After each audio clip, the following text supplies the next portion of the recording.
নমস্কার, কথাকুঞ্জ থেকে বলছি। দেখুন, বকম বকম পায়রাগুলি ঝোটন বেঁধেছে।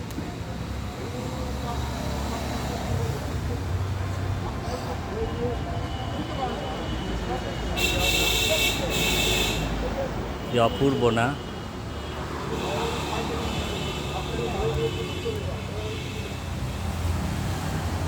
যেন পায়রা পাড়া।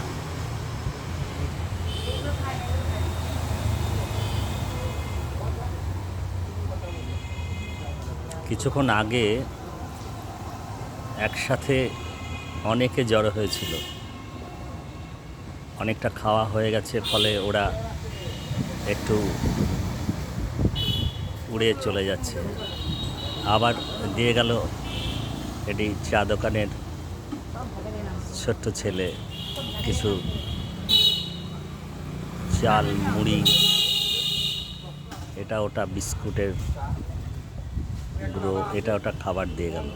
আবার দেখুন কেমন সুন্দর এসে জড়ো হয়েছে উজ্জ্বল এক ঝাঁক পায়রা।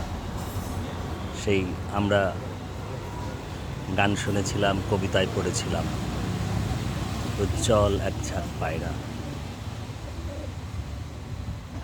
দেখুন, এই দৃশ্যে কোনো কালো রং নেই, সময়ের মন খারাপ নেই। এই দৃশ্যে চোখের আরাম হয়। কি অপূর্ব!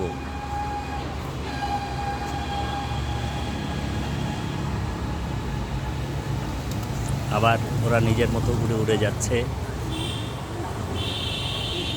আবার আসছে।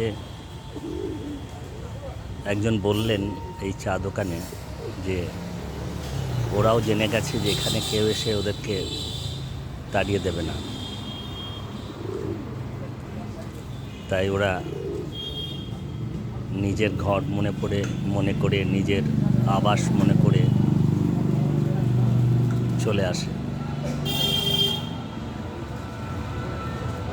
দেখুন, প্রতিদিন অহরহ নানা ধরনের ঘটনা, নানা রকমের কথা, দৃশ্য আমাদের মন খারাপ করে দেয়, তাই না? কিন্তু চলার পথে এমন কিছু ঘটনার, দৃশ্যের, কথার আমরা সম্মুখীন হই যখন মনটা সব খারাপ লাগাকে ভুলিয়ে দেয়। তেমনই এই গাছপালা, প্রকৃতি, পাখি, নদী, ঝর্ণা, শিশুদের হাসি, গান, এগুলো আমাদেরকে এই যে প্রতিদিনের গতানুগতিক জীবন, একঘেয়েমি, তার থেকে একটা আনন্দ নিকেতনে নিয়ে যায়। আজকে যেতে যেতে একটা চা দোকানে এসেছিলাম, একটু চা খেলাম, তো হঠাৎ দেখছি এই পায়রাগুলো একদম একসাথে জড়ো হয়েছে এবং ওদেরকে খাবার দেওয়া হয়েছে, ওরা জড়ো হয়ে খাচ্ছে। এখন অনেকগুলো এদিক ওদিক উড়ে গেছে, কিন্তু তবুও ভারী ভালো লাগছে। আপনারা জানেন আমি তো এইভাবেই আপনাদের সঙ্গে কথা বলি, বারবার বলি, প্রস্তুতিবিহীন কথা বলি। তো খুব ভালো লাগলো, তাই মনে হলো আপনাদের সঙ্গে একটু শেয়ার করি। ঠিক আছে, আপনারা সকলে ভালো থাকতে চেষ্টা করবেন। আর যেতে যেতে এই যে চলার পথে সুন্দর দৃশ্য আমাদের সামনে চোখে পড়ে আমাদের, সেগুলো যদি আমরা একটু দেখে যাই।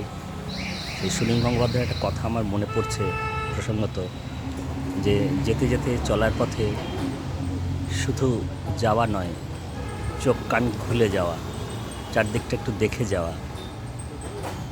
তো ঠিক আছে, আজকের কথাকুঞ্জ এখানে শেষ করব। আপনারা সকলে নিয়মিত কথাকুঞ্জ দেখছেন, মূল্যবান মতামত দিচ্ছেন। আমরা নিশ্চিত করে প্রাণিত হচ্ছি, সমৃদ্ধ হচ্ছি। অন্যান্য পর্বগুলির মতো এই পর্বটিও আপনাদের ভালো লাগলে নিশ্চিত করে লাইক, শেয়ার, কমেন্ট করবেন। আর আপনারা তো জানেন সাবস্ক্রাইব করতে কোনো পয়সা কড়ি লাগে না। একটু ভালোবাসার স্পর্শ লাগে। একটু আপনাদের দেখায় এই সামনে মাঠ, দিগন্ত বিস্তৃত, সবুজের সমারোহ। আজকাল তো সবুজ প্রায় আস্তে আস্তে কি বলবো, বড় গাছ কেটে দেওয়া হচ্ছে, তীব্র দাবদাহ। আমরা নতুন করে এই যে সবুজ যেখানেই একটু আধটু রয়েছে সেগুলোকে যদি নিজেদের যত্ন আয়োজনে ধরে রাখতে পারি তাহলে তো আমাদেরই উপকার। ঠিক আছে, আজকের কথাকুঞ্জ এখানেই শেষ করব। আপনারা সকলে ভালো থাকতে চেষ্টা করবেন। যদিও ভালো থাকা খুব কঠিন, আমি বারবার বলি, এমন একটা সময়ের মধ্য দিয়ে আমরা যাচ্ছি, কিন্তু একটা ভালো সময়, একটা বদল দিন আনতে গেলে আমাদের ভালো থাকতে চেষ্টা করতে হবে। ঠিক আছে, আজকের কথাগুলো এখানেই শেষ করছি। উজ্জ্বল এক ঝাঁক পায়রাদের নিয়ে ছোট্ট একটা অনুষ্ঠান করলাম। অনেক ধন্যবাদ, নমস্কার।